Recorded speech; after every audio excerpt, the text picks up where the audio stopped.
So I was in a play, Susie and Laurie's Parks in the Blood at the Garage Theater to be exact. For 3 months we played and we practiced and we danced and we cried and we showed up for each other in more ways than one. I've been sitting on this footage for a while because I honestly had no clue of how I wanted to put this video together, but it hit me a couple days ago. So welcome to another video in the Dear World with Love series, where you'll see the many stages of a play, so I guess I have to start at the beginning. So it all started with Victoria. Oh, I got it wrong. She didn't stop doing drugs, she started doing drugs.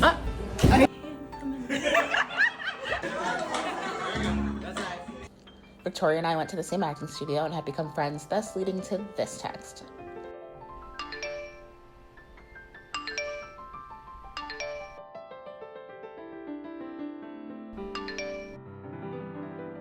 And also this. There's no picture of me with Craig this night since I had just met him, but I took the picture so you all know I was there. Also, pro tip, go to other artist shows, not just to meet people, but to support other people's art. This industry can feel lonely enough, so we need to support each other whenever we can. Okay, back to the program. Once we had our table read, we were off to the races. So where do you start? With rehearsals. For anyone who has not done rehearsals before, it gets pretty weird pretty fast because you're all trying things. Yes. Manners. Oh, Sorry. no, You're right. You're right. Wait. I was fighting it. Yeah. That's how you were right. She just doesn't. And trying things. You better keep talking, miss. Ow! And trying. You're all bastards.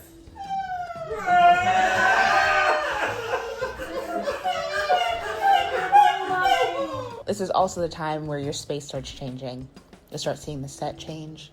You'll be able to play in this space and make changes that sort of feel like you're pulsing out who this human being is. I played Bully, a ferocious 12-year-old girl who didn't take mess from anyone, and Welfare, a social worker who has let the system harden her.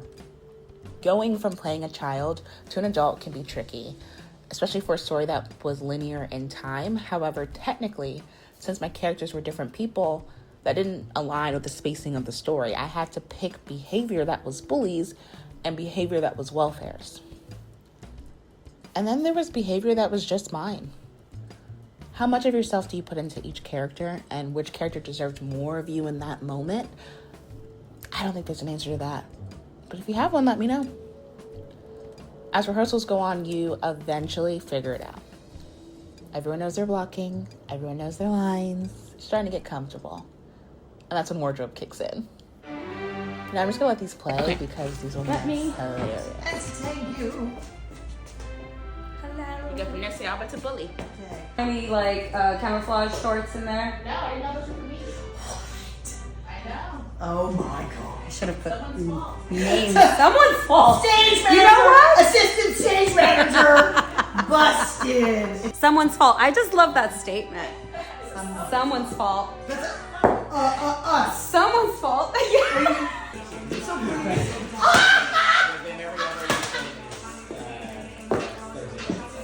Yeah. Let's try on the overall. Great. Bambi. Bambi. What? Bambi. The deer. Cutest. That looks great. Cute. That's amazing. That's exactly what we were envisioning. Oh, yeah, this one? Yeah. Well, that's the only one you get, so. They can warm them up. They could, but they don't. Yeah. Is it tight? No, it's not tight. Okay. Yeah. No, that's great. Perfect. And then you open. You've done it. Now, go have a glass of wine.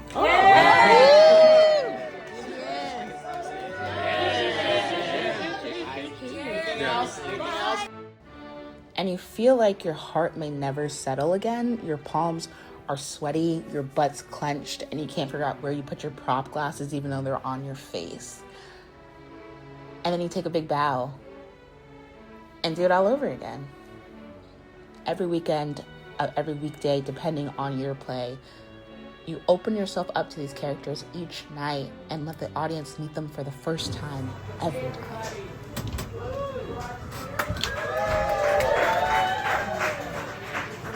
And they'll have opinions, and sometimes you'll hear them, and sometimes you won't. But if you're lucky, the audience may even tell you to your face.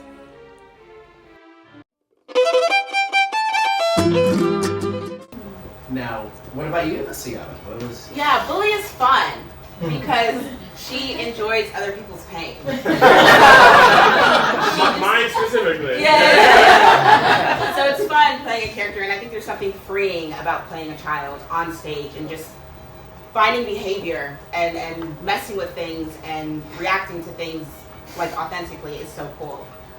But Welfare is my favorite. I like playing characters that people don't like too often. Yeah. Do you have a question? So, I was saying it right before intermission, like, it's pretty irredeemable for all the adult characters, but Welfare. Yeah. It hit me like viscerally. That was my reaction too. I don't like her.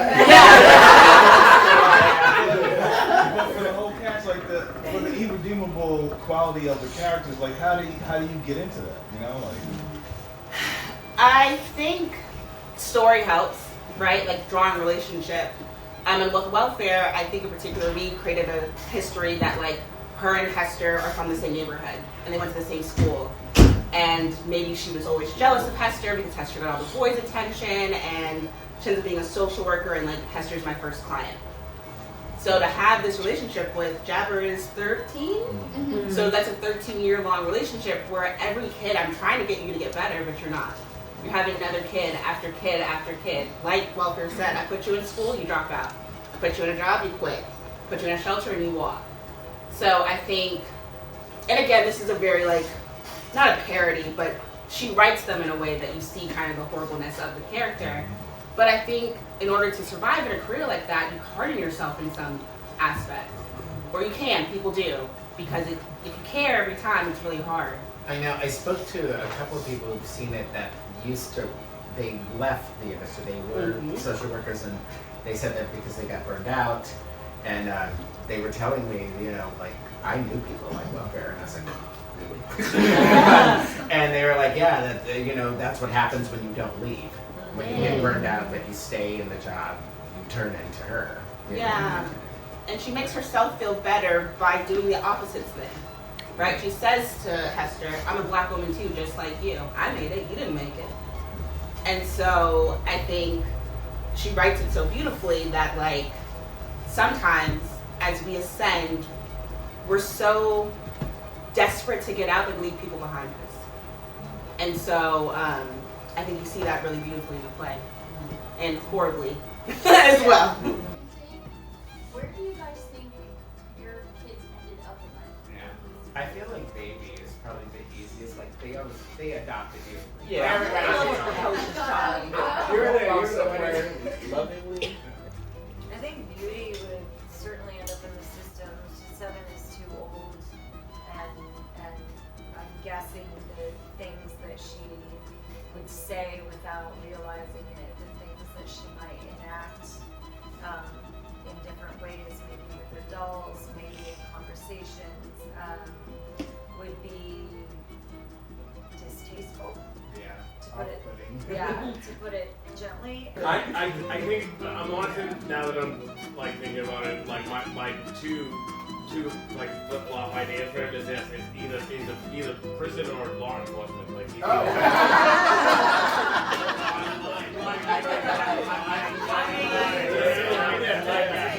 what happens to Lily?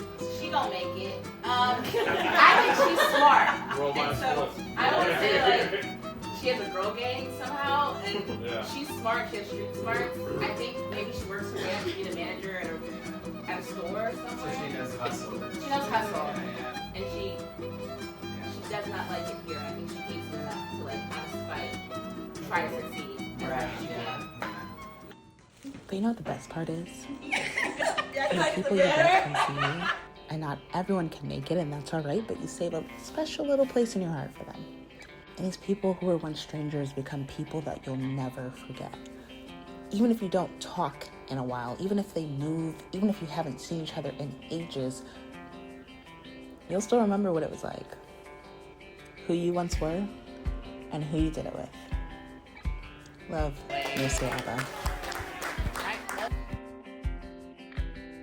Down. He's the vengeful, cuckolded physician husband of Hester. There you go. Oh. So that's her actual husband. So you are kind of the representative of her. Okay. The one Ew, who this she cheated you? with. Disrespectful. You let yourself go and came back better. Disrespectful. You look good. I mean,